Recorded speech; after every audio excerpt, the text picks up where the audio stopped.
Perkenalkan, nama saya Nila Putri Skalandewi dengan NIM 2511031307. Di sini saya akan menjelaskan mengenai berbagai aliran filsafat dan keterkaitannya dengan sistem pendidikan, khususnya di Indonesia.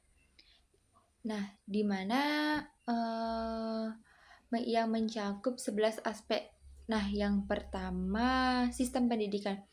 Sistem pendidikan merupakan rangkaian komponen yang mencakup tujuan, kurikulum, tenaga pendidik, sarana pembelajaran, evaluasi, serta kebijakan yang saling berinteraksi untuk mencapai tujuan pembelajaran dan pengembangan manusia.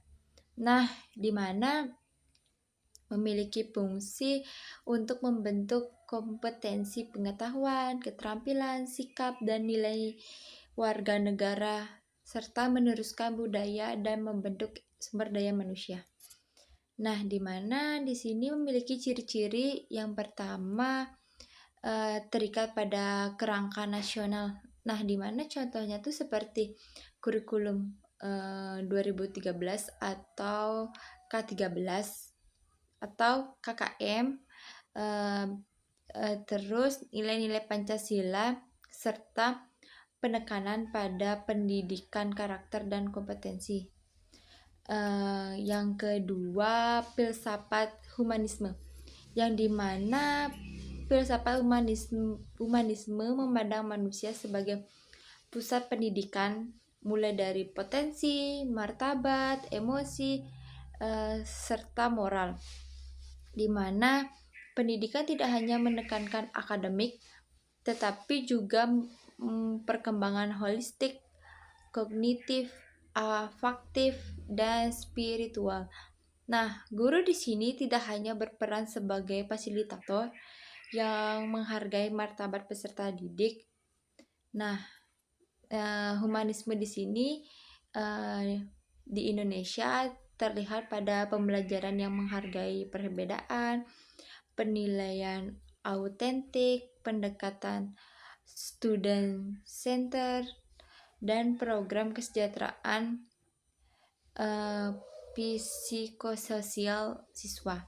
Nah, di mana contoh nyatanya filsafat humanisme ini adalah program penguatan karakter, kegiatan empati, diskusi relektif, layanan BK, dan life skills yang diterapkan di sekolah MTS atau SMK.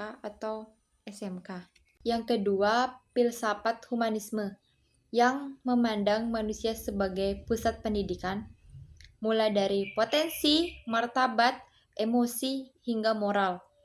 Pendidikan tidak hanya menekankan nilai akademik, tetapi juga perkembangan holistik, kognitif, afektif, dan spiritual. Nah, guru di sini berperan sebagai fasilitator yang menghargai martabat peserta didik. Nah, di Indonesia terlihat pada perkembangan yang menghargai perbedaan, nilai autentik, pendekatan student center, dan program kesejahteraan psikososial siswa. Nah, contoh kegiatannya di antaranya program penguatan karakter, kegiatan empati, diskusi relektif, layanan BK, dan life skill yang diterapkan di sekolah MTS atau SMA atau SMK. Nah, yang ketiga, filsafat rasionalisme. Nah, di mana pada filsafat rasionalisme ini menekankan pada akal, logika sebagai sumber utama pengetahuannya. Nah, dalam pendidikan, pendekatan ini menguatkan kemampuan bernalar, argumentasi, dan penalaran deduktif. Nah, di Indonesia implementasinya itu terlihat pada pembelajaran matematika yang melibatkan logika, sains teoritis, dan kegiatan ilmiah yang menuntut reasoning yang menuntut reasoning serta problem solving. Nah, contohnya tuh seperti literasi sains, penguatan pembelajaran IPA atau matematika, lomba olimpiade sains yang berfokus pada dedukasi serta pembuktian. Nah, yang keempat, filsafat empirisme, di mana pada filsafat empirisme ini memandang bahwa pengetahuan berasal dari pengalaman dan observasi. Nah, dalam pendidikan ini berarti belajar melalui percobaan, praktik langsung, dan pengalaman nyata. Nah, di Indonesia implementasinya tampak pada pembelajaran berbasis eksperimen, penggunaan media konkret, dan pembelajaran kontekstual serta pembelajaran laboratorium. Nah, contoh kegiatannya tuh seperti praktek IPA, kegiatan outdoor learning, terus eksperimen di laboratorium, dan proyek observasi lapangan. Nah, yang kelima, filsafat kritisisme, di mana yang aliran ini itu menggabungkan antara rasio dan pengalaman, dan di sini tuh menekankan pada kemampuan analisis, evaluasi, serta sikap kritis. Nah, dalam pendidikan Indonesia, kritisisme ini muncul pada literasi kritis, analisis informasi, evaluasi argumen, dan pemikiran reflektif. Nah, contoh kegiatannya tuh seperti pembelajaran debat, karya tulis ilmiah, literasi media, dan metode ilmiah yang melatih siswa untuk tidak langsung percaya suatu informasi. Nah, yang keenam, filsafat konstruktivisme, di mana memandang bahwa pengetahuan itu dibangun oleh siswa itu sendiri melalui pengalaman, interaksi, dan proses berpikir. Guru di sini itu berperan sebagai fasilitator, bukan pusat informasi.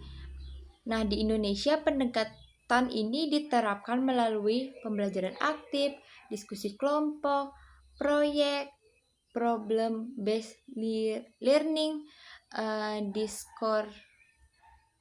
discovery learning, dan penggunaan ZPD melalui Vygotsky. Nah, contoh kegiatannya tuh project based learning di SMP atau SMA, program literasi kritis, serta tugas proyek yang membuat siswa merancang dan mengevaluasi hasil belajarnya sendiri. Nah, yang ketujuh, filsafat idealisme. Nah, pada filsafat ini menekankan bahwa realitas utama adalah gagasan, nilai moral, dan spiritual. Nah, pendidikan berfokus pada karakter, moralitas, dan nilai luhur.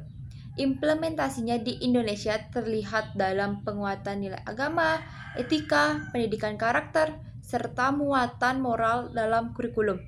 Nah, guru di sini dianggap sebagai teladan nilai. Nah, contoh nyata kegiatannya adalah integrasi pendidikan agama, pendidikan karakter, upacara sekolah, dan program pembiasaan nilai. Yang kedelapan, filsafat realisme. Nah, filsafat realisme memandang bahwa kenyataan itu bersifat objektif dan bisa diketahui melalui panca indera. Nah, dalam pendidikan, realisme menekankan penguasaan fakta, keterampilan ilmiah, dan penerapan praktis. Nah, di Indonesia,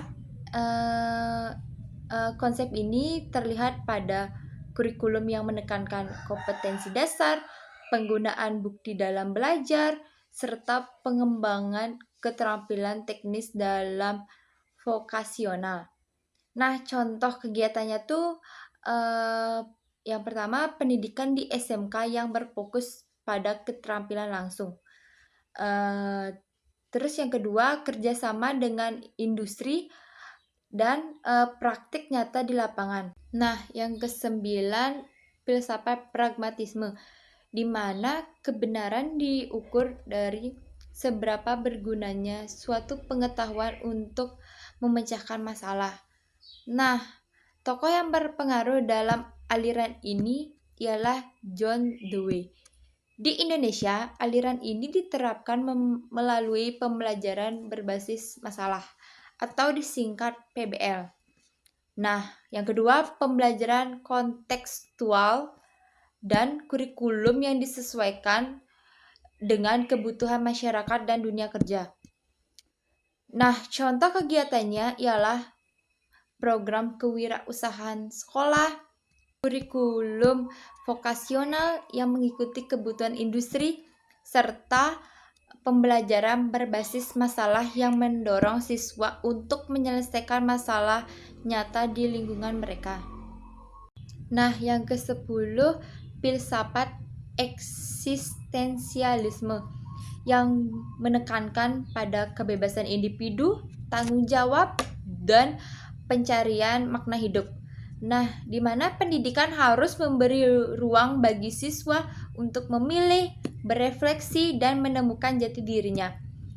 Di Indonesia, pendekatan ini terlihat pada konseling, orientasi karir, pembelajaran yang menghormati kebebasan siswa, dan program pengembangan diri. Nah, contoh kegiatannya antara lain, yang pertama, konseling karir. Nah, contoh kegiatannya yang pertama, konseling karir. Yang kedua, lab skill. Yang ketiga, pembelajaran proyek pilihan pribadi. Dan yang terakhir, kegiatan yang membantu siswa untuk menentukan arah hidup. Nah, yang ke-11, filsafat Pancasila. Nah, di mana Pancasila menjadi dasar filsafat bangsa Indonesia yang mengandung nilai kemanusiaan, persatuan, demokrasi, dan keadilan sosial. Dalam pendidikan, Pancasila menanamkan nilai-nilai tersebut melalui sikap, perilaku, dan kompetensi warga negara. Nah, implementasinya terlihat pada mata pelajaran PPKN, pembinaan karakter, program kemasyarakatan, serta kerjasama BPIP dan Kemendikbud dalam penyusunan bahan ajar. Nah, contoh kegiatannya di antaranya buku teks Pancasila di sekolah, yang kedua program bela negara, yang ketiga bakti sosial, yang keempat kegiatan kepemimpinan siswa. Berikut penjelasan materi mengenai berbagai aliran filsafat dan keterkaitannya khususnya pada sistem pendidikan di Indonesia yang mencakup 11 aspek. Saya tutup presentasi kali ini. Saya ucapkan terima kasih.